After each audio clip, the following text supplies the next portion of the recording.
I gripped my camera as the helicopter dropped through the thick clouds, revealing the vast green expanse of the Amazon basin below. The aircraft rattled and shook in the turbulence, but my hands stayed steady on my equipment. 15 years of documentary work had taught me to keep filming, regardless of conditions. Ryan sat beside me, methodically going through our gear checklist for the third time. My best friend never left anything to chance, which is why we'd survived so many expeditions together. "Oxygen tanks secure?" he asked, without looking up from his clipboard. "Checked them 20 minutes ago," I said, adjusting my lens to capture the endless canopy stretching to the horizon. "Still don't think we'll need them unless we find caves." Across the cabin, Dr. Elizabeth Harrington and her scientific team pressed against the windows like excited kids on a field trip, despite their impressive credentials. Dr. Harrington pointed toward a winding river cutting through the green, saying something I couldn't hear over the rotor noise to Dr. Sarah Mitchell, who nodded enthusiastically in response. The organization that had hired us, some private research group with more money than transparency, had been very specific about our landing zone. A remote section near the Brazilian-Peruvian border, far from established research stations or indigenous villages. The satellite images they'd shown us during briefing revealed what looked like geometric patterns under the canopy, too regular to be natural formations. Victoria Chen sat apart from everyone else, reviewing documents on her tablet. As the organization's representative, she maintained a distance that went beyond professional. In our 3 previous meetings, I'd never seen her smile. Now she looked up, catching me, filming her. I didn't lower my camera, and she didn't ask me to. After a few seconds, she turned back to her work. "You getting this?" Ryan asked, nodding toward the window. I panned down to capture our approach to a small clearing that barely looked big enough for the helicopter. "Got it. Think we're really going to find something this time?" Ryan shrugged. "They're paying us either way." The pilot's voice crackled through the headsets. "Landing in 2 minutes. Secure all loose equipment." I watched Dr. Harrington gather her team, Dr. Webb, the geologist with perpetually soil-stained hands, and Dr. Mitchell, whose enthusiasm for ancient artifacts bordered on religious devotion. They'd worked together on 3 previous expeditions according to their files, all in South America. "Remember," Chen announced, her voice cutting through the cabin noise, "our primary objective is finding evidence of pre-flood civilizations that might have survived in isolation. Any artifacts, structures, or anomalous findings must be documented thoroughly." She looked directly at me. "That's why you're here, Mr. Martinez." The helicopter touched down with a jolt that sent equipment cases sliding. The pilot cut the engines, and the rotor blades slowed overhead. When the side door slid open, the heat rushed in, like a physical force. Thick, wet, and instantly suffocating. "Sweet mother of," Ryan muttered, immediately wiping sweat from his forehead.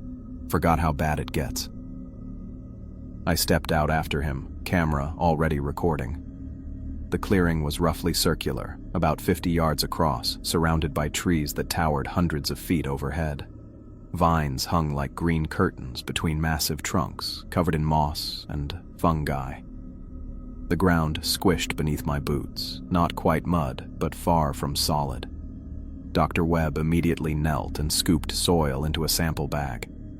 "High organic content," he said, rubbing it between his fingers. "Recent rainfall, but not waterlogged." Dr. Mitchell walked toward the tree line, examining exposed rock at the base of a massive trunk. "These aren't natural formations," she called back. "Look at the scoring patterns. Tool marks. Very old." Dr. Harrington joined her, running her hands over the stone. I moved closer to capture their examination, making sure to get good shots of both the scientists and what they were looking at. "Could be colonial," Dr. Harrington said, "but the weathering suggests much older." The pilot and his co-pilot unloaded our equipment with practiced efficiency. We had 16 cases of scientific equipment, 8 personal bags, 4 tents, and enough supplies to last 2 weeks before our scheduled pickup. "We have 4 hours until sunset, Chen announced, checking her watch. Establish the base camp perimeter first. Equipment can be organized after shelter is secured. Ryan took charge of the camp setup, having done this dozens of times before. He marked the tent locations, considering drainage patterns and protection from falling branches. I helped while still filming, capturing the team's faces as they acclimated to the jungle heat. The sound started gradually, distant screeches, rustling from the canopy above, and constant insect buzzing that rose and fell like waves. Dr. Webb jumped when something crashed through branches nearby, but it was just a large bird taking flight.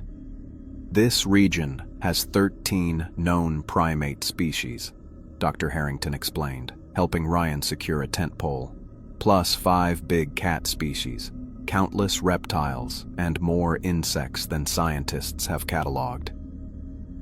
Comforting, Ryan muttered. I panned my camera up toward the canopy, where shafts of sunlight penetrated the leaves like spotlights on a dark stage. Something small and colorful, a poison dart frog maybe, disappeared into the undergrowth at the edge of our clearing. As the afternoon progressed, our camp took shape. 4 tents arranged in a rough square, one for equipment, one for the scientific team, one for Ryan and me, and a smaller one that would serve as a communications center. Solar panels were placed in the sunniest spot to charge batteries, and Ryan strung a basic perimeter of reflective cord to mark our boundaries. Chen moved between activities, observing more than helping. I caught her taking photos with her phone of Dr. Mitchell's preliminary examination of the rock formations. When she noticed my camera on her, she tucked the phone away and walked to the other side of camp. "What's her deal?" I asked Ryan quietly as we secured the rainfly on our tent. "Above our pay grade," he replied. "Just focus on the job." By the time the sun began to set, a process that happened with surprising speed in the jungle, we had established a functional base camp. Dr. Webb had collected soil and water samples from the clearing and nearby stream, already running preliminary tests on portable equipment. Dr. Mitchell had cataloged 3 rock formations she believed showed signs of human modification, though she was careful to note they could be from any period. Dr. Harrington called everyone together as darkness fell. The temperature had dropped only slightly, but the humidity remained oppressive.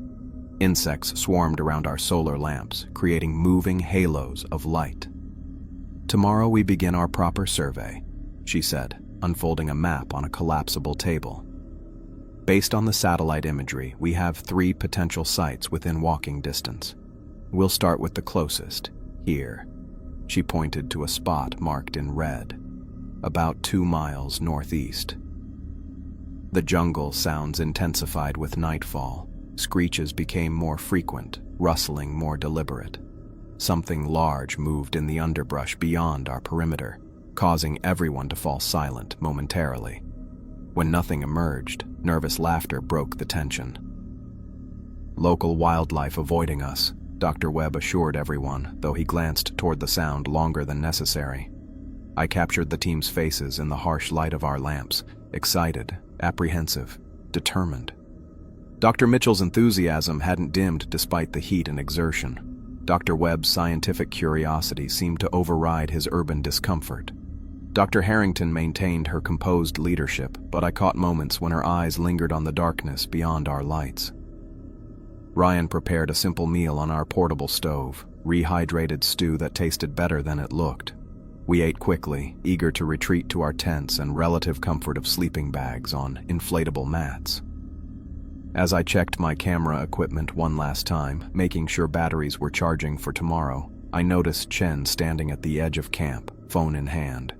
She wasn't taking photos this time, but appeared to be typing a message. Without cellular service this deep in the jungle, she must have been using satellite communication, equipment more advanced than what the rest of us had been provided. Inside our tent, Ryan and I performed our familiar routine, changing into somewhat cleaner clothes, arranging our essential gear within arm's reach, checking for unwelcome jungle visitors before sealing the mesh door. "What do you think they're really looking for?" I asked, lying back on my sleeping mat.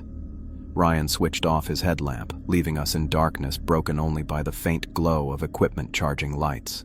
"Something worth a lot of money or a lot of trouble," Probably both. The sounds outside, clicks, rustles, distant screeches, kept everyone on edge. I lay awake longer than I meant to, listening to the jungle's nocturnal symphony and wondering what waited for us beyond the clearing. 15 years of expedition documentaries had taught me one reliable truth. When people were secretive about what they hoped to find, it was rarely something they should be looking for in the first place. I woke to the unholy screams of howler monkeys. Their guttural howls tore through the pre-dawn air like something from a nightmare, making sleep impossible. Next to me, Ryan groaned and pulled his sleeping bag over his head. "Every damn time," he muttered. "Forgot how much I hate those things." I sat up, rubbing my eyes. My back ached from the inflatable mat that had partially deflated during the night. The inside of our tent was already stifling, the air thick with humidity that had collected overnight. I checked my watch, 5:30 in the morning. "Might as well get up," I said, reaching for my boots and checking them for unwelcome visitors before putting them on. I unzipped the tent and stepped outside. The sky was turning from black to deep blue, with pink light beginning to filter through the massive canopy above us. Despite my discomfort, I couldn't help but admire the beauty of it. The way the early light caught the morning mist rising from the forest floor created an almost dreamlike quality. Dr. Harrington was already awake, kneeling beside a portable table with Dr. Mitchell. They had satellite images and topographical maps spread out before them, weighted down with sample containers to keep them from curling in the humidity. Dr. Harrington's hair was pulled back in a tight ponytail, and she looked remarkably alert for someone who had spent the night in the jungle. "Morning," she said without looking up. "Sleep well?" "About as well as anyone can with those monkeys around," I replied, grabbing my camera bag from inside the tent. I started my morning equipment check, making sure everything had charged properly overnight. "You get used to them," Dr. Mitchell said cheerfully. She traced a path on one of the maps with her finger. "We've identified 3 promising areas within walking distance. This one here has unusual terrain features that could indicate artificial structures." Dr. Harrington nodded. "Based on the satellite imagery and the anomalies noted in the preliminary survey, these 3 zones give us the best chance of finding evidence of the pre-flood civilization we're looking for." I glanced over at the cooking area where Ryan was already working. He had a small gas stove going and was mixing powdered eggs with water in a metal bowl. His methodical efficiency was one of his most reliable traits. While the rest of us were still waking up, he'd already started on breakfast. "Coffee's brewing," he called over, though I use that term loosely. Dr. Webb emerged from the scientist's tent, carrying sample containers toward the small stream that ran about 50 yards from our camp. He knelt at the water's edge, carefully filling vials and testing the water with small chemical strips. "pH levels are normal," he announced to no one in particular. "Mineral content consistent with what we'd expect. No obvious contamination." I picked up my camera and started filming, capturing the morning routine of the camp. These establishing shots would provide context for whatever we might discover later. Through my viewfinder, I watched Chen emerge from her tent, already dressed in khaki pants and a button-up shirt that somehow looked unwrinkled despite our surroundings. She observed the camp activities with her usual detached expression. After a breakfast of reconstituted eggs, instant coffee, and protein bars, we prepared for the day's expedition. Each team member packed water, emergency supplies, and specialized equipment. Dr. Mitchell brought her metal detector and soil sampling kit. Dr. Webb carried geological tools and specimen containers. Dr. Harrington had mapping equipment and archaeological tools. "Everyone stay together," Dr. Harrington instructed as we set out toward the first search zone. "The vegetation is dense, and it's easy to get separated. Martinez, keep your camera ready. Cooper, you're on point with me." Ryan took the lead with Dr. Harrington, using a machete to clear the most obstructive vegetation. I walked behind them, filming their progress through the jungle. The scientists followed, with Chen bringing up the rear, tablet in hand. The jungle was alive with sound and movement. Birds called from the canopy. Insects buzzed incessantly, and occasionally something larger would rustle through the undergrowth, staying just out of sight. The heat built quickly as the sun rose higher, and within an hour, we were all drenched in sweat. The first zone proved disappointing. Despite the promising satellite images, we found nothing but dense vegetation, rotting logs, and swarms of aggressive mosquitoes that seemed to find our insect repellent more appetizing than repelling. Nothing here, Dr. Webb concluded after 2 hours of searching. No soil disturbances, no unusual mineral compositions, nothing to indicate human presence, ancient or otherwise. Dr. Harrington consulted her GPS. Let's move on to the second site. It's about a mile northeast of here. As we trekked through the jungle, I filmed the team's expressions. Dr. Mitchell maintained her enthusiasm, pointing out interesting plant species and bird calls. Dr. Webb looked more reserved, wiping sweat from his forehead and checking his equipment with increasing frequency. Ryan remained alert, his eyes constantly scanning the path ahead and the surrounding forest. By noon, we reached the second zone, a slightly elevated area where the vegetation thinned somewhat.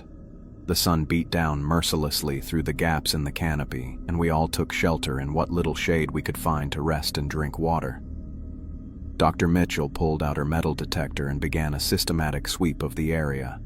After about 20 minutes, the device emitted a high-pitched beep. "Got something," she called, marking the spot with a small flag.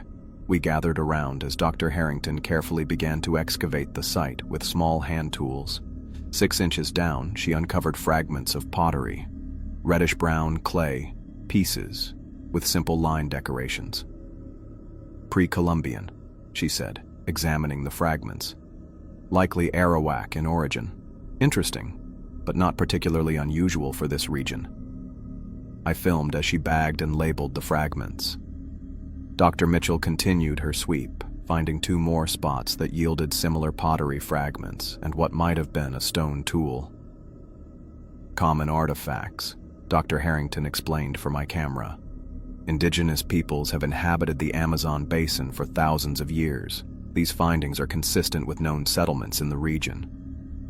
Ryan helped clear more vegetation as the scientists continued their examination. Chen observed from a distance, occasionally making notes on her tablet but offering no comments. By mid-afternoon, Dr. Harrington decided we should move on to the third search zone. The heat had become almost unbearable, and our water supplies were running low despite careful rationing.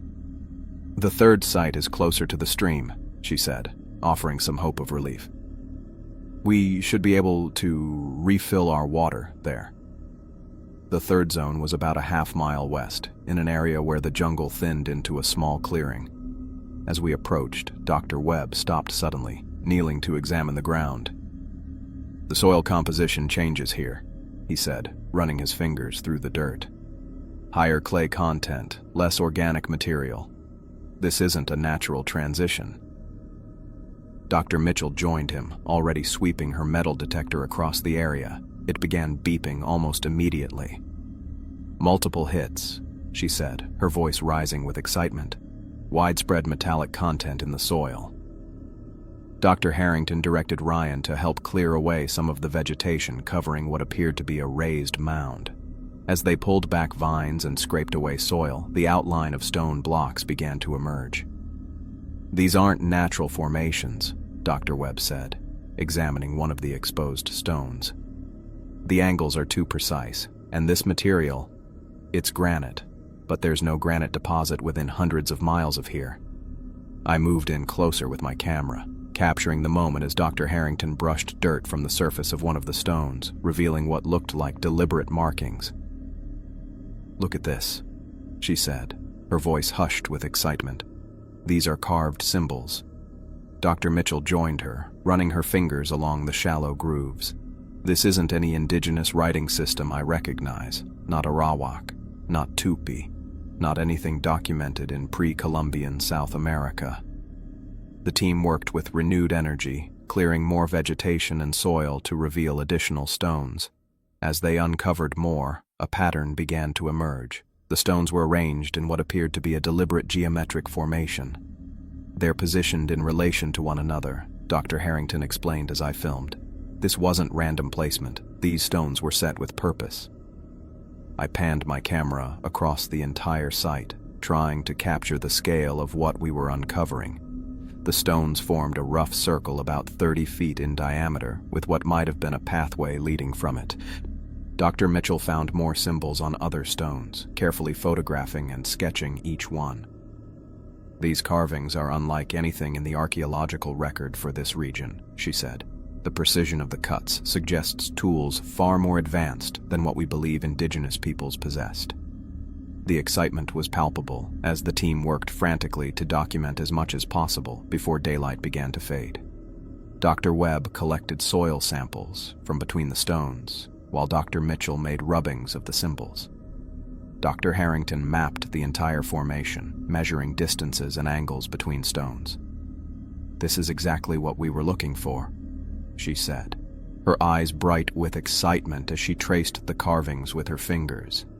Evidence of a civilization that doesn't fit the established timeline. These stones were transported here from somewhere else, carved with unknown tools, and arranged in a pattern that suggests advanced mathematical knowledge. As the light began to dim, Dr. Harrington reluctantly called a halt to the excavation. "We need to mark this site precisely and return tomorrow with more equipment," she said, checking the GPS coordinates and recording them in her notebook. "What do you think it is?" I asked, still filming as the team packed up their equipment. "Too early to say definitively," she replied, "but the arrangement suggests astronomical significance. Many ancient cultures built stone circles and alignments to track celestial movements. This could be something similar, but the symbols, those are the real mystery." We headed back to camp as twilight descended, the jungle taking on an eerie quality in the fading light. The conversation was animated, with the scientists discussing theories about who might have created the stone formation and what purpose it served. The symbols could be a form of proto-writing, Dr. Mitchell suggested, something that predates known writing systems in the Americas. "And the stone transportation," Dr. Webb added. "Moving granite blocks that size through the jungle would require significant engineering knowledge and manpower." Back at camp, Ryan prepared a meal while the scientists organized their findings. I set up my equipment to review the day's footage, connecting my camera to a small portable monitor. As I scrolled through the videos, checking for quality and content, something caught my eye in one of the shots taken at the stone formation. In the background, between the trees behind Dr. Harrington, there appeared to be a faint luminescence that I hadn't noticed while filming. I rewound and played the segment again, focusing on the strange glow. It wasn't lens flare or sunlight. It seemed to hover between the tree trunks for a few seconds before disappearing. I hadn't seen it with my naked eye, but the camera had captured it clearly. I zoomed in, trying to get a better look at the anomaly. It was definitely a light source, pale and slightly pulsing, unlike anything I'd expect to see in the jungle. Natural bioluminescence existed in the Amazon, but not like this. Not this bright, not this pattern. I considered showing it to the others, but hesitated. It could be nothing, a camera artifact, a trick of light, or some natural phenomenon I wasn't familiar with. Without more evidence, it seemed premature to add another mystery to the day's discoveries. Instead, I made a mental note to watch for similar anomalies in tomorrow's filming. If it appeared again, then I'd bring it to the team's attention. For now, the stone formation with its inexplicable symbols was mystery enough. I jolted awake, my eyes flying open to darkness. Something felt wrong. It took me a moment to identify what had disturbed me. Silence. The jungle had gone completely quiet. No insects buzzing, no distant howls, no rustling leaves. Just oppressive, unnatural quiet. My watch read 2 in the morning. I lay still on my partially deflated sleeping mat, listening for anything to break the silence. Nothing came. Ryan slept soundly beside me, his breathing deep and regular. Through the mesh of our tent, I noticed something unusual, a pale glow moving between the trees beyond our camp. It wasn't the harsh white of our solar lamps or the yellow flicker of a flashlight. This light had a soft, almost blue-white quality that illuminated the vegetation from above. I reached for my camera, which I always kept within arm's reach. Moving slowly to avoid waking Ryan, I slipped on my boots without lacing them and quietly unzipped the tent. The sound seemed unnaturally loud in the silence.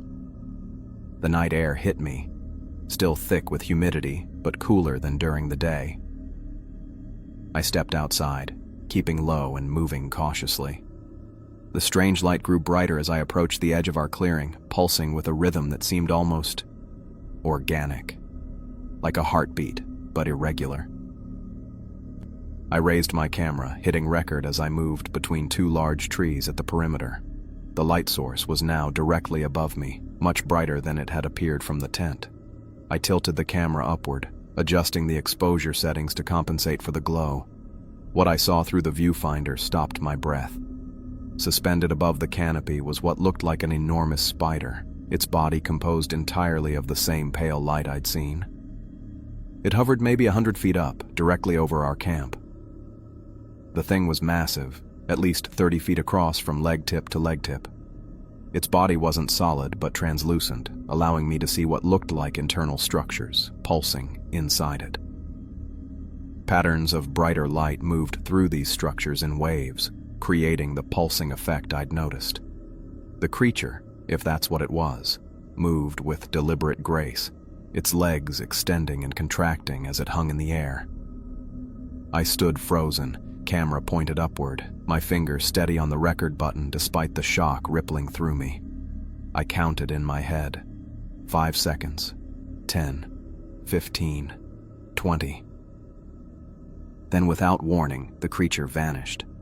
Not like something flying away or retreating into the darkness. It simply switched off, like someone had flipped a circuit breaker. One moment it dominated the sky with its otherworldly glow. The next, nothing but stars visible through gaps in the canopy. The jungle remained silent. No gradual return of insects or animals. Just continued, complete quiet. My hands shook as I hit the playback button, needing immediate confirmation that I hadn't imagined it. The small screen on my camera displayed exactly what I'd seen, the massive glowing spider-like thing, hovering, pulsing, then disappearing. Dan, what's going on? I turned to see Ryan standing at our tent entrance, hair messed from sleep, eyes alert with concern. You need to see this, I said, my voice coming out hoarse. I handed him the camera. He watched the playback, his face growing increasingly pale in the moonlight. When the footage ended, he looked up at the sky, then back at me. What the hell was that? He asked. I don't know, but it was right above us. Ryan ran a hand through his hair. We should wake Harrington. We moved quickly to the scientist's tent. Ryan called Dr. Harrington's name quietly but urgently until we heard movement inside.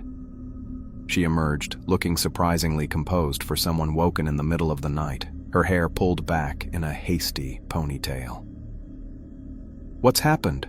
She asked, immediately alert. I handed her my camera without explanation.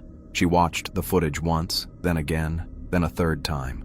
Her expression shifted from confusion to recognition to something that looked almost like validation. You've seen this before? I asked. She handed the camera back to me. Not personally, but I've read accounts. Fringe archaeological texts describing pre-Columbian encounters with sky beings that match this description. Glowing, spider-like, appearing and disappearing without explanation. Most researchers dismiss those accounts as hallucinations or misinterpretations of natural phenomena, she continued. But this, she looked up at the sky. This is exactly as they were described. By now, our conversation had woken the others. Dr. Mitchell emerged from the tent, followed by Dr. Webb. Chen appeared from her separate tent, fully dressed despite the hour, as if she'd never been asleep. "What's going on?" Dr. Mitchell asked, wrapping a light jacket around her shoulders against the night air. I showed them all the footage. Dr. Mitchell gasped audibly. Dr. Webb leaned in closer to the small screen, his scientific skepticism battling with what he was seeing. "Could be atmospheric electricity," he suggested, but his tone lacked conviction. "Ball lightning can take unusual forms, and in combination with certain gases released by the jungle vegetation." "That's not ball lightning," Dr. Mitchell cut in. "Look at the structure, the organization. That's a biological form." "It could be a mass hallucination," Chen offered, her voice calm and measured. "Group psychology in isolated environments can produce shared visual experiences, especially when people are primed by unfamiliar surroundings." "I filmed it," I said, pointing to my camera.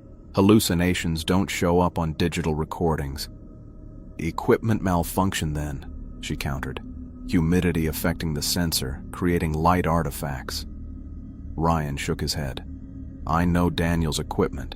That camera's captured footage in conditions way worse than this without any issues." Dr. Harrington had been quiet, thinking.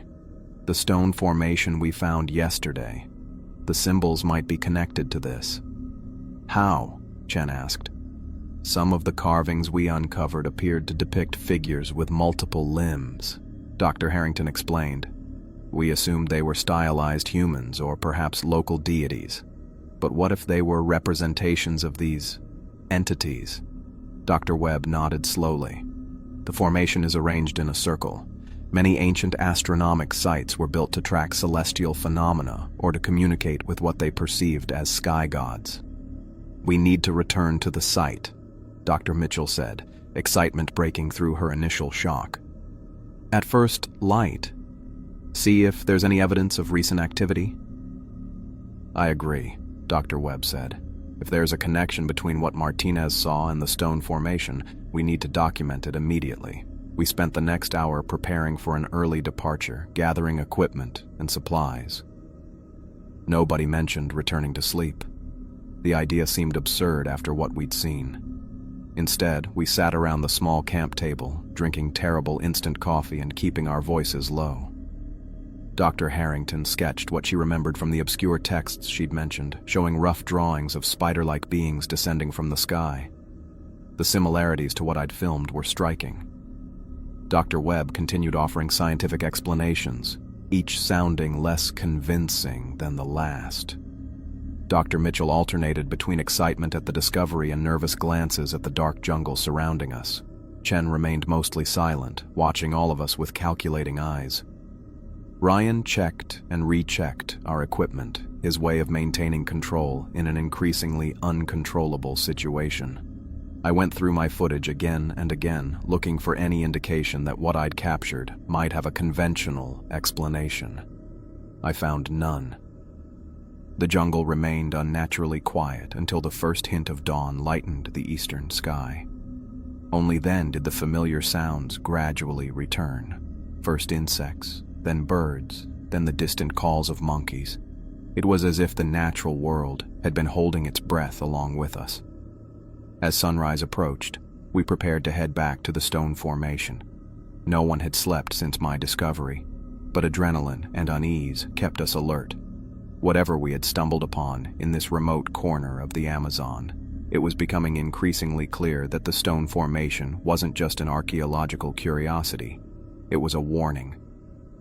The sky had barely lightened to a muddy gray when we set off for the stone formation. None of us had slept since my nighttime encounter, but exhaustion had been replaced by a strange, electric alertness that kept my senses heightened. Every shadow between the trees seemed to hide secrets now. Every sound carried new significance. I kept my camera running as we retraced our path through the dense vegetation.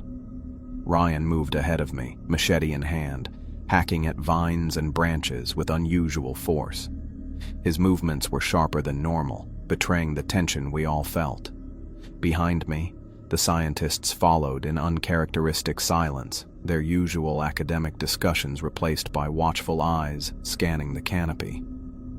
"You all right?" Ryan asked quietly as he paused to wipe sweat from his forehead. "Yeah," I lied, adjusting my camera. The weight of it felt reassuring against my shoulder. "Just want to see what we find." We reached the stone formation just as true daylight broke through the canopy. The site looked exactly as we'd left it the previous evening, partially excavated stones arranged in a rough circle, our tools still lying where we'd dropped them. But knowing what I now knew, the formation took on new meaning. These weren't just archaeological curiosities. They were connected to whatever I'd seen hovering above our camp. Dr. Mitchell immediately went to work, pulling out her equipment. She unfolded a compact device I hadn't seen before, something like a ground-penetrating radar unit, but smaller, more sophisticated. I wanted to do a proper subsurface scan yesterday, but we ran out of daylight, she explained as she calibrated the machine. This should give us a better picture of what's underneath. We watched as she moved methodically across the site, eyes fixed on the small screen in her hands. After about 10 minutes, she stopped, eyes widening. "Elizabeth, you need to see this," she called. Dr. Harrington joined her, looking over her shoulder at the display. Her expression changed from curiosity to something approaching awe. "There's a larger structure below," Dr. Harrington said. "Much larger than what we've uncovered. And it's not random. It's arranged in a definite pattern." Ryan and I exchanged glances. He set down his pack and reached for a shovel. "Where do we start digging?" Dr. Mitchell pointed to an area just beyond the stone circle. "Here. The readings suggest there's something substantial about 18 inches down." What followed was 2 hours of intense labor. We cleared vegetation and moved earth with an urgency born of both scientific curiosity and unspoken fear. Dr. Webb took soil samples at different depths, noting changes in composition. Dr. Mitchell continued scanning the ground as we worked, directing our efforts with increasing excitement. I alternated between helping and filming, capturing the methodical way the scientists approached the excavation despite our collective unease. Chen watched from a slight distance, her face unreadable as always, occasionally making notes on her tablet. The first breakthrough came when Ryan's shovel hit something solid. The metallic clang echoed strangely in the humid air. Dr. Harrington dropped to her knees, brushing away soil with her hands to reveal a smooth stone surface. "This isn't like the others," she said. "Look at the precision of this cut." She was right. Unlike the rougher stones of the circle, this one had a perfectly flat surface, its edges forming right angles with impossible precision. As we cleared more dirt, the true nature of what we'd found became apparent, a pathway composed of massive stone blocks. "Each one must weigh several tons," Dr. Webb said, measuring one of the blocks. 6 feet wide, at least, and they're not separate pieces fitted together. Each one is carved from a single piece of granite. "That's impossible," Ryan said, running his hand over the seamless surface. "There's no way they could transport stones this size through the jungle." "That's not even the most impossible part," Dr. Webb replied, examining a sample he'd chipped from the edge of one block. "This is pink granite. The nearest natural source would be at least 500 miles from here." I zoomed in with my camera, capturing the perfect joints between stones, so tight that not even a blade of grass could fit between them. The craftsmanship went beyond impressive. It seemed to defy what should have been possible with ancient technology. "We need to follow this," Dr. Harrington decided, already moving in the direction the path seemed to lead. If they went to this much trouble to create a pathway, it has to lead somewhere significant. The stone path cut a straight line through the jungle, heading northeast from the circular formation. As we followed it, we had to clear heavy vegetation that had grown over it through what must have been centuries, if not millennia. Ryan and I took turns with the machete, revealing more of the immaculate stonework with each swing. The path continued for approximately 200 yards before the terrain began to rise. What had looked like an ordinary hillside covered in vegetation now took on new significance. The stone blocks led directly into the rising ground. "There," Dr. Mitchell said, pointing to a dark shadow partially hidden by hanging vines and moss. "I think that's an entrance." We approached cautiously. Ryan and I pulled away the curtain of vines to reveal a triangular opening cut into the solid rock face of the hill. Each side of the triangle measured about 8 feet, creating an entrance large enough for us to enter without stooping. Dr. Harrington switched on her flashlight, aiming its beam into the darkness beyond the opening. The light revealed a tunnel extending into the hill, its walls showing the same precision cutting as the pathway stones. "This is unbelievable," she whispered. "The amount of labor required to create this. And with what tools? Nothing we know of from pre-Columbian South America could cut stone like this." She turned to face us, her expression a mixture of scientific excitement and caution. "I'm going in first. Martinez, Cooper, I want you with me. The rest of you follow after we've confirmed it's stable." I checked my camera's light attachment and followed Dr. Harrington into the tunnel, with Ryan close behind me.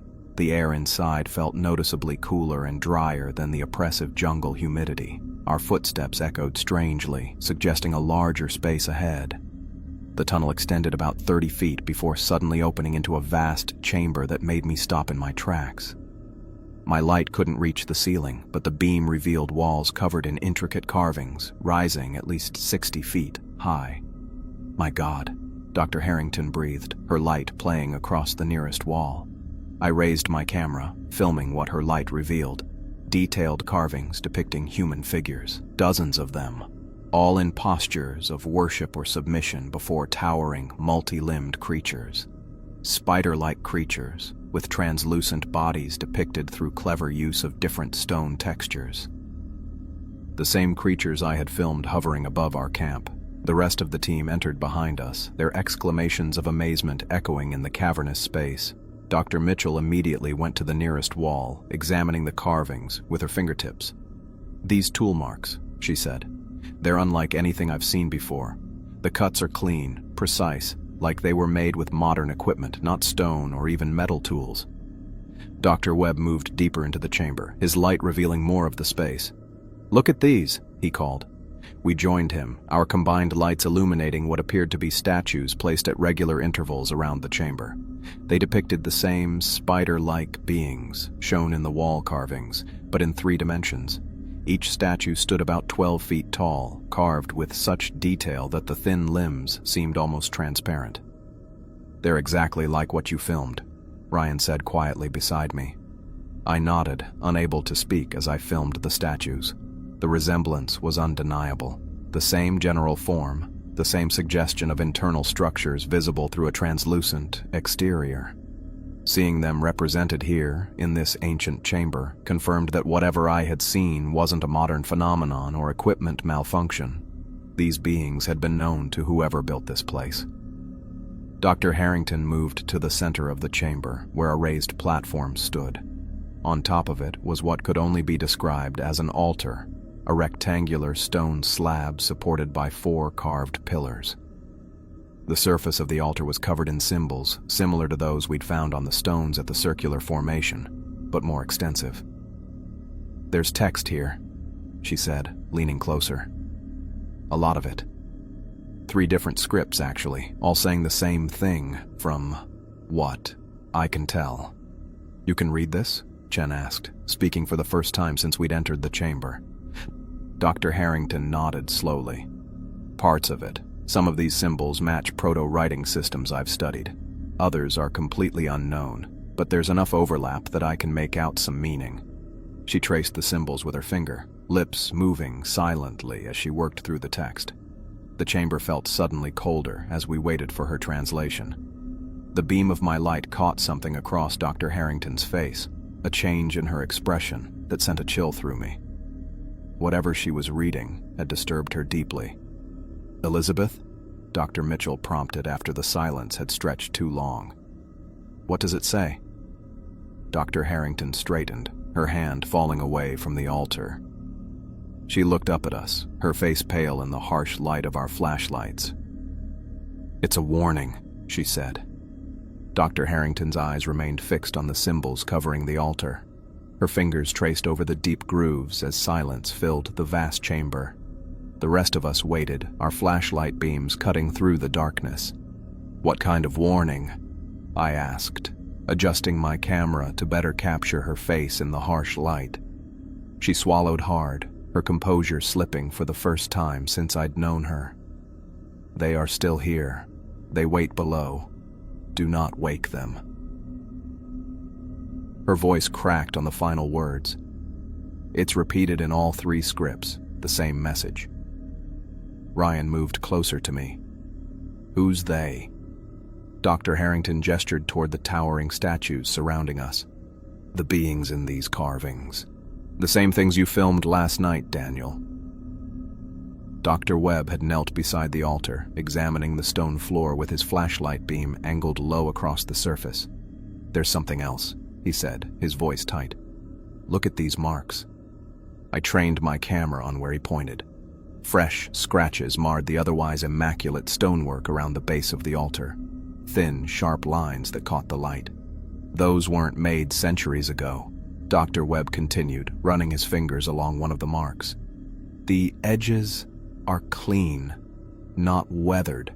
Someone, or something, has been here recently." Chen moved forward for the first time, her face betraying actual concern. "We should leave," she said flatly. "Now." Dr. Mitchell shook her head. "We can't just walk away from the most significant archaeological find of the century. We need to document everything." I kept filming, moving around the altar to capture the warning symbols from different angles. Through my viewfinder, I noticed something I hadn't seen before.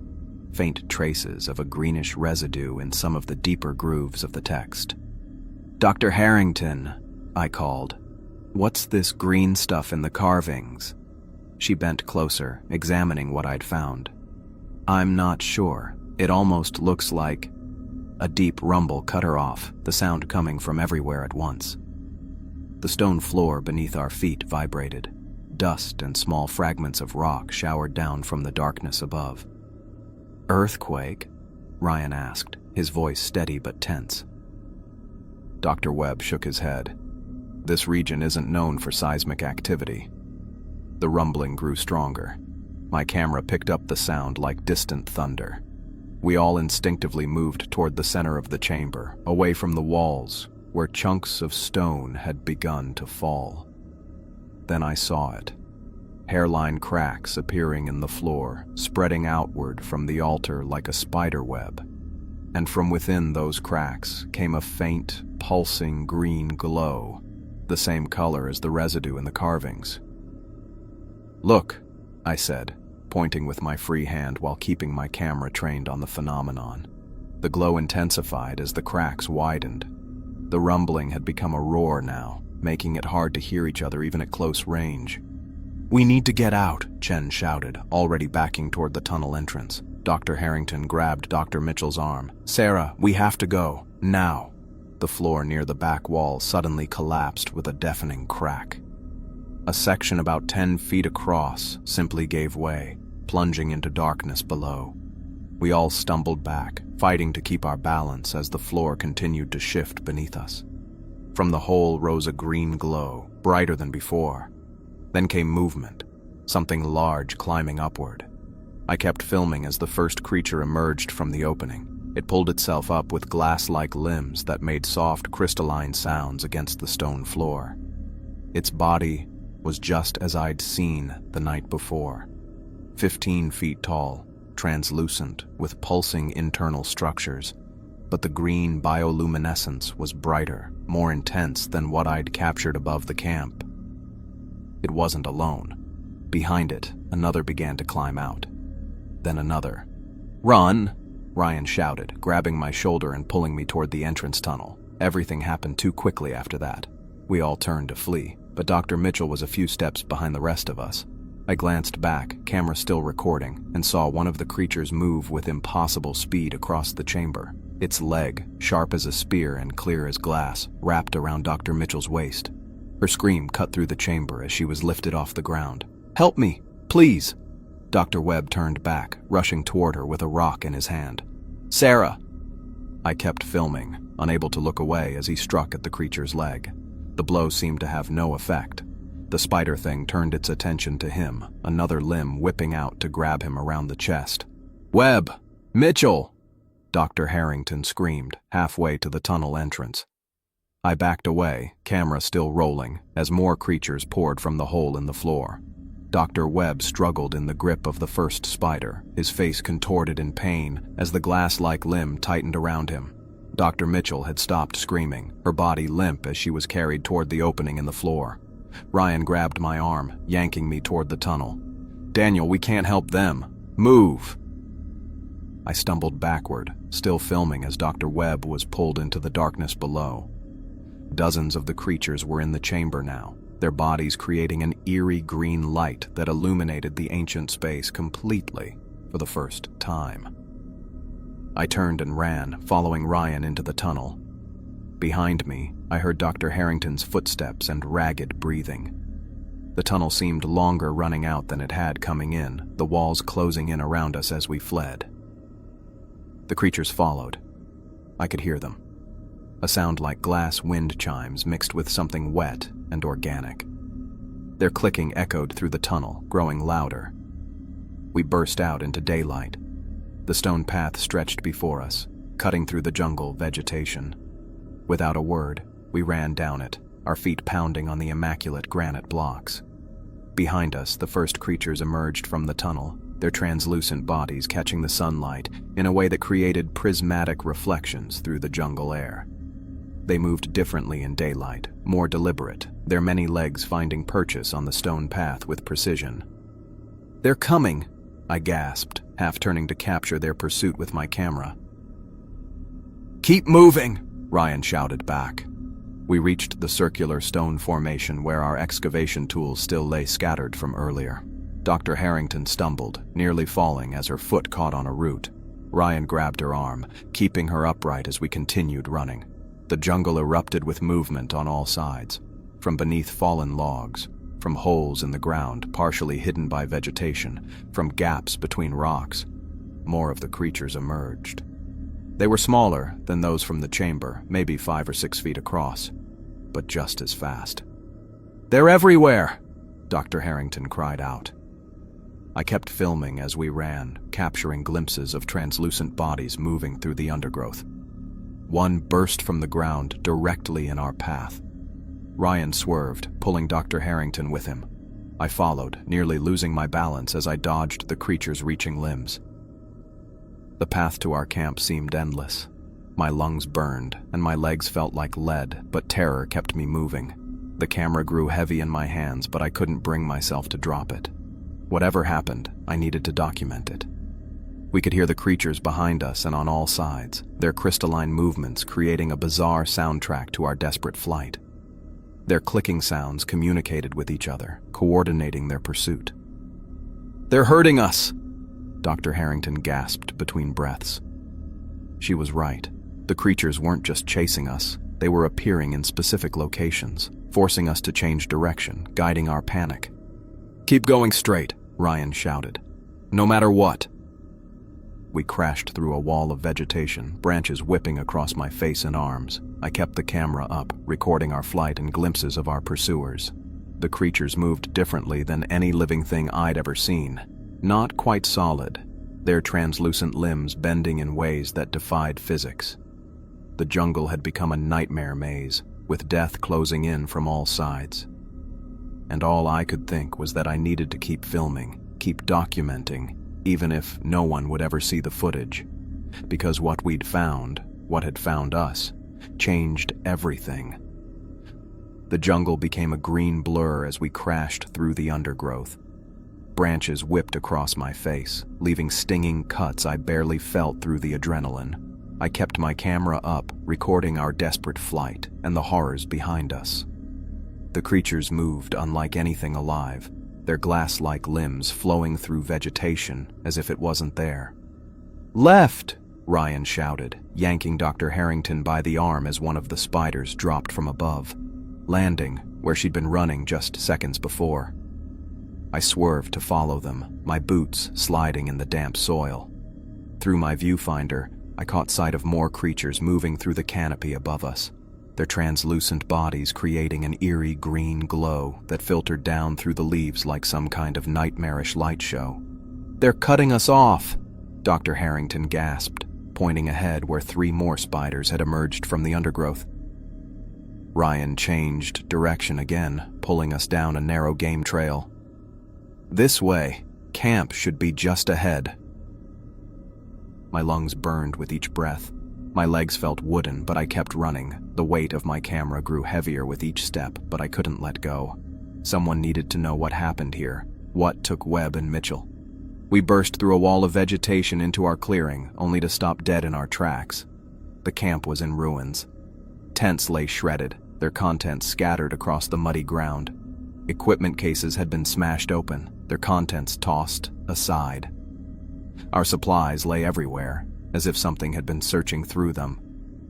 "They got here first," Ryan said, his voice tight. More clicking sounds came from the jungle behind us. We were running out of time. "The supply tent," Dr. Harrington said, pointing to the only structure still partially standing. "It's reinforced canvas with aluminum supports." We sprinted across the clearing. The supply tent's entrance had been torn, but the frame remained intact. Ryan pulled back the damaged flap, and we ducked inside, finding relative darkness and the smell of canvas and metal.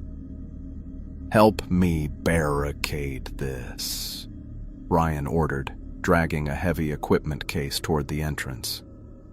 I set my camera down on a crate, making sure it kept recording, then helped him stack anything heavy we could find against the tent's opening. Dr. Harrington searched frantically through the scattered supplies. "Where's the satellite phone?" she muttered, tossing aside empty bags.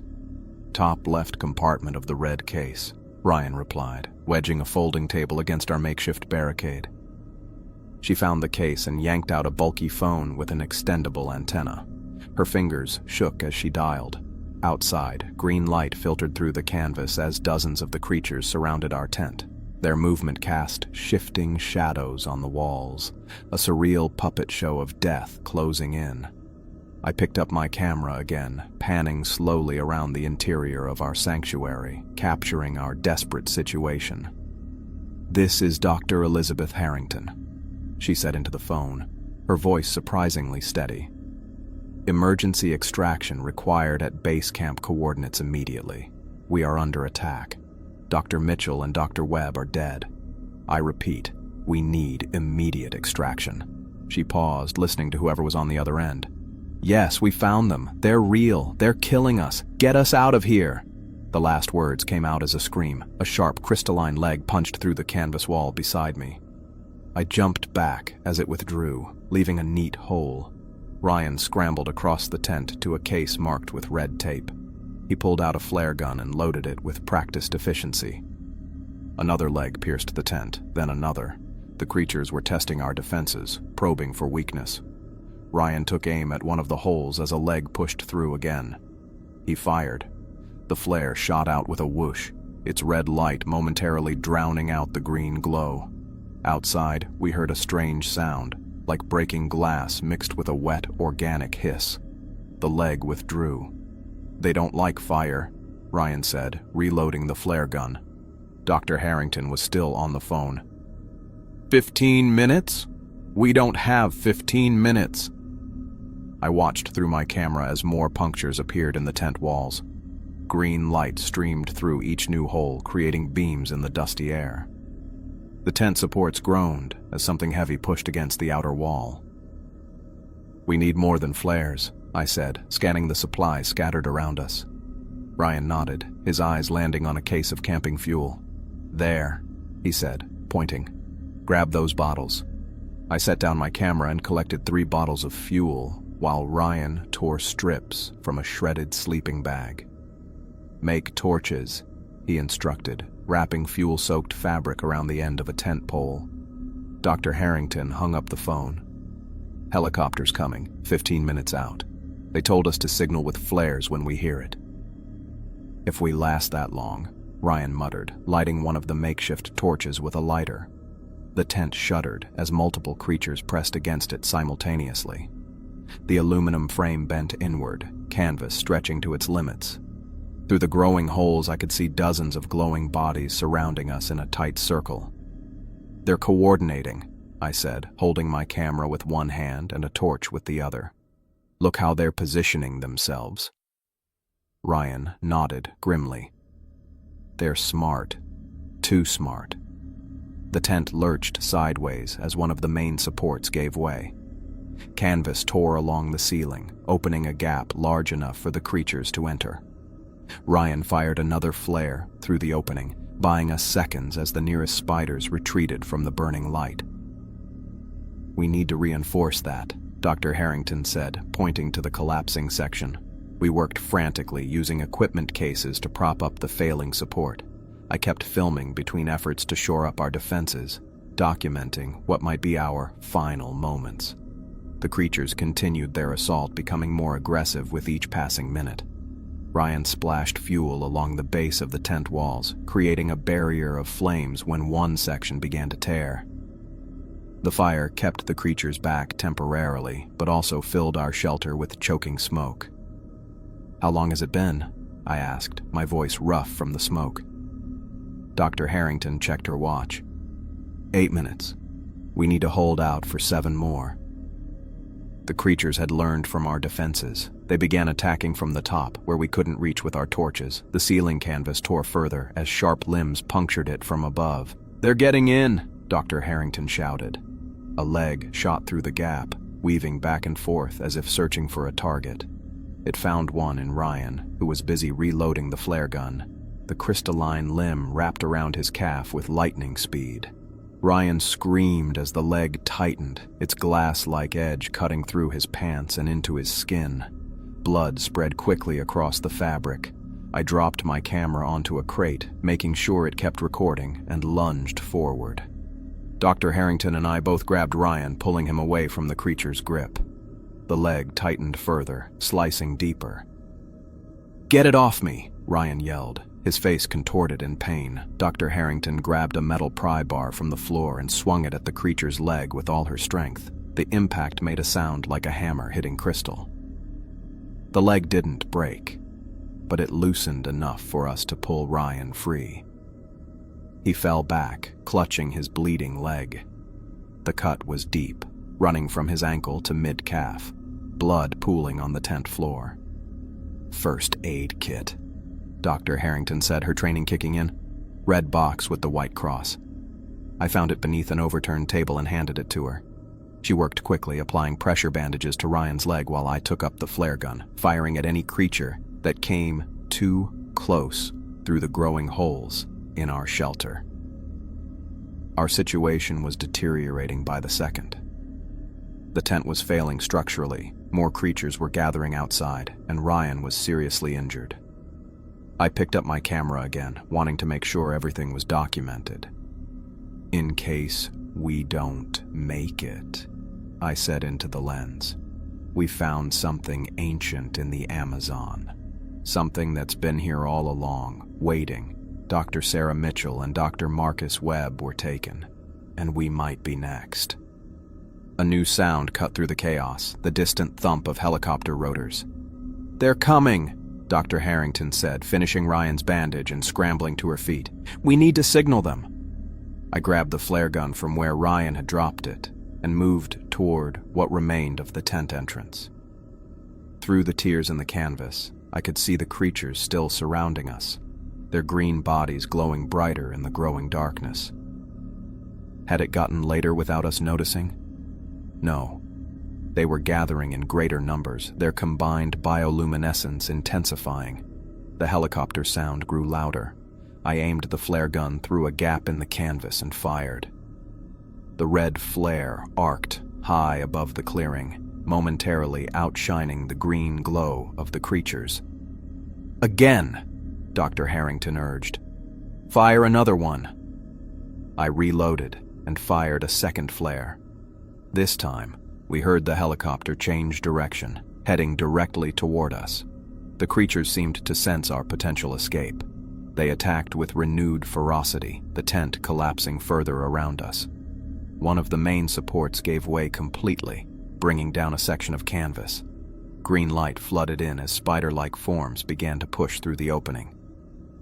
"They're coming in," I shouted, backing up toward Ryan and Dr. Harrington. We retreated to the last standing corner of the tent, Ryan leaning heavily on Dr. Harrington. I kept my camera up, recording as the first creature fully entered our shelter. Its body towered over us, limbs stretching toward us with terrible precision. The sound of the helicopter was directly overhead now, its downdraft pressing the collapsed tent canvas flat in places. The creatures hesitated, their limbs waving uncertainly at the new stimulus. "We have to get out there," Dr. Harrington yelled over the rotor noise. "They can't land if we're in here." "Help me with Ryan," I said, tucking my camera into its bag but leaving it running. We each took one of his arms over our shoulders, supporting his weight as we moved toward where the tent entrance had been. The creatures had backed away from the helicopter noise, but they hadn't gone far. Dozens of glowing forms still surrounded us, waiting just beyond the immediate downdraft. "When we go fast," Ryan said through gritted teeth. "No stopping." Dr. Harrington nodded. "On 3, 1, 2, 3. We burst from the remains of the tent into the clearing. The helicopter hovered 30 feet above us, its searchlight sweeping across the jungle. The light passed over dozens of the creatures retreating from its beam, their translucent bodies fragmenting the light into prismatic reflections. "Here!" Dr. Harrington screamed, waving her free arm frantically. "We're here!" The searchlight found us, locking on as the helicopter descended lower. Ropes dropped from the open door, weighted bags at their ends thudding onto the ground near us. "Harness first!" Ryan shouted. "Doctor, you go!" The creatures were regrouping, moving back toward us now that the initial shock of the helicopter had passed. They formed a circle, closing in from all sides. Dr. Harrington grabbed one of the harnesses, stepping into it and pulling it up around her waist with practiced movements. She clipped in and gave a thumbs up toward the helicopter. Immediately, she began rising into the air, pulled upward as the creatures surged forward. "You next," I told Ryan, helping him toward the second harness. "Both of us," he countered, grimacing in pain. "No time." He was right. The spiders were only seconds away. I helped Ryan into the harness, then clipped my own carabiner to his. It wasn't proper procedure, but it was our only chance. Ryan gave the signal, and we were yanked upward, the sudden acceleration making my stomach lurch. Below us, dozens of glowing bodies swarmed the spot where we'd stood moments before. Their limbs reached upward, falling short by mere feet as we were hauled into the helicopter. Hands grabbed us, pulling us inside the cabin. I tumbled onto the metal floor, Ryan landing heavily beside me. The door slid shut, cutting off the sight of the glowing creatures below. As the helicopter banked sharply and accelerated away from the clearing, I looked up to see who had saved us. Victoria Chen sat across from me, watching impassively as a medical team immediately moved to attend to Ryan's injured leg. "Let me see the footage," she said, her voice level despite the chaos of the moment. I stared at her, confusion giving way to a horrible realization. The calm way she'd asked. The medical team already prepared. The immediate response to our call. They'd known. They'd known all along what we might find. We hadn't been sent to discover anything. We'd been sent to confirm. The helicopter banked hard, accelerating away from the clearing. The sudden movement sent me sliding across the metal floor until I hit the opposite wall. My ears rang in the sudden absence of wind noise, though the engine and rotors still created a constant vibration through the metal floor. I pushed myself up to sitting, taking in our surroundings with disoriented relief. A medical team, 2 people in matching tactical gear with Red Cross patches, was already working on Ryan's leg, cutting away his blood-soaked pants with trauma shears. Dr. Harrington sat on a jump seat nearby, her face blank with shock as someone handed her a bottle of water, and across from me, watching everything with cold detachment, sat Victoria Chen, just as I'd glimpsed when they first pulled us aboard. My camera bag was still slung across my chest. I pulled it onto my lap, hands still shaking from our narrow escape. The red recording light was still blinking. It had caught everything.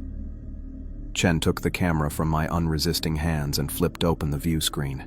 She scrolled back through the footage, her expression never changing as she watched the creatures attack, as she saw Dr. Webb and Dr. Mitchell dragged away. "Excellent documentation," she said finally, looking up at me. "You did exactly what we hired you to do." Rage cut through my shock, hot and sudden. "You knew those things were down there." Chen handed the camera back to me. "We suspected. There's a difference." "Mitchell and Webb are dead," I said, my voice rising. "They're dead because you suspected something?" Dr. Harrington's head snapped up, her eyes focusing on Chen with sudden clarity. "You used us as bait." "I prefer to think of you as confirmation," Chen replied, unmoved by our anger. "The organization has been tracking anomalies in this region for years. Strange electromagnetic readings, missing research teams, satellite imagery showing unexplained light patterns, local legends about demons in the jungle. You could have told us what we were looking for," I said.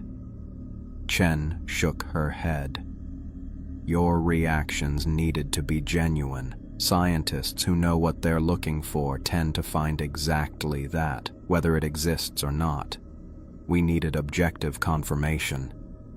Ryan groaned as the medics shifted him onto a stretcher. They'd cut away his pant leg and applied fresh bandages, but blood was already seeping through. "How's he doing?" I asked one of the medics. "Deep laceration, but no arterial damage," the woman replied without looking up. "He'll need surgery when we reach Manaus." Chen leaned forward. "The organization is prepared to compensate you all appropriately for what you've endured. $5 million each, in exchange for your silence and all footage." Dr. Harrington stood up so suddenly she stumbled, grabbing the overhead strap for balance. $5 million? People died. Our colleagues died. And no amount of money will bring them back, Chen said coolly. But it can ensure their sacrifice wasn't meaningless. Their sacrifice. Dr. Harrington's voice cracked. "They didn't sacrifice themselves. You sacrificed them." Chen remained unmoved. "Those creatures cannot be allowed to become public knowledge. Surely you understand the implications. Global panic, religious crisis, economic collapse. The world isn't ready." I clutched my camera tighter. "And your organization gets to decide that?" "Someone has to." Chen looked out the small window beside her. "Those beings have existed alongside humanity for thousands of years without most of us knowing. There's a reason for that. They don't want to be found." "Then why send us there at all?" Dr. Harrington demanded. "Because they're becoming more active," Chen said. "The satellite imagery shows increasing movement patterns over the past decade. We needed to understand what we're dealing with." The helicopter banked again, and through the window I could see we were flying over endless canopy, the setting sun casting long shadows across the treetops. Somewhere down there, those things were still moving, still hunting. How many were there? Hundreds? Thousands? "What happens now?" I asked. "Now, we study the footage you captured. We analyze the data Drs. Webb and Mitchell collected before their deaths. We monitor the region more closely." Chen looked directly at me. "And you decide whether $5 million is enough to help you forget what you saw." "I won't forget," I said. "None of us will." "Of course not," Chen agreed. "But you can choose to be silent about it, to understand that some truths do more harm than good." Ryan made a sound that might have been a laugh. "Truth," he muttered through pain-clenched teeth.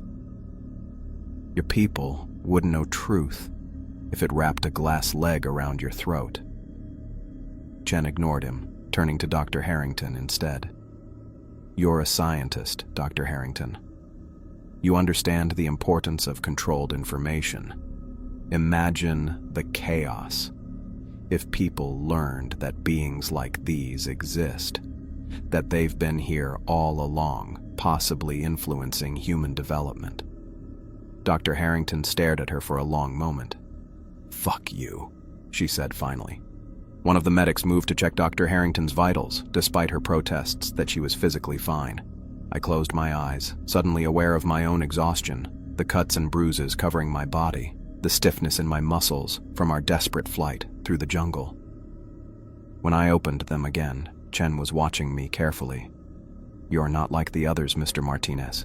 You document. You observe. You understand the power of images, of narrative. Think about the story you want to tell.